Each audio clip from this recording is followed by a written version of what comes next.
Hey students, toppers, leaders and happy students వీళ్ళందరూ follow అయ్యేది ఒకటే ఫార్ములా అండి. వాళ్ళు కేవలం చదవడమే కాదు, they build the connections. First, be genuinely interested. మీ ఫ్రెండ్స్ మాట్లాడుతున్నప్పుడు చక్కగా వినండి. రిప్లై ఇవ్వడానికి కాదు, people remember how you made them feel. Second, smile. ఒక చిన్న స్మైల్ కూడా ఒక బిగ్ మిస్అండర్స్టాండింగ్ని క్లియర్ చేస్తుంది. Your energy becomes your identity.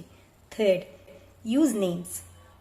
ఎవరినైనా మీరు పిలిచేటప్పుడు వాళ్ళ పేర్లు పెట్టి పిలవండి. అవి ఏమవుతుందంటే దే ఫీల్ వెరీ వార్మ్, రెస్పెక్ట్గా, కేర్గా అనిపిస్తుంది. Fourth, be a good listener. Advice ఇవ్వడానికి ఫాస్ట్గా ముందుకు రాకండి, ఒక్కొక్కసారి వింటే సరిపోతుంది. Talk in their interest. వాళ్ళ హాబీస్ ఏంటి, ఏ సబ్జెక్ట్స్ వాళ్ళు ఇష్టపడుతున్నారు అనే క్వశ్చన్స్ అనేవి మీరు తెలుసుకున్నప్పుడు you build the trust more అనమాట. And sixth one, make people feel important. మీరు ఎప్పుడైనా సరే మీ క్లాస్మేట్స్తో కానీ, టీచర్స్తో కానీ, పేరెంట్స్తో కానీ మాట్లాడినప్పుడు చిన్న చిన్న వర్డ్స్ ట్రస్ట్ని బిల్డ్ చేస్తుంది. లైక్ థ్యాంక్ యూ అని, ఐఎమ్ ప్రౌడ్ ఆఫ్ యూ అని. ఈ చిన్న చిన్న చేంజెసే you build the confident. A happy heart student performs better.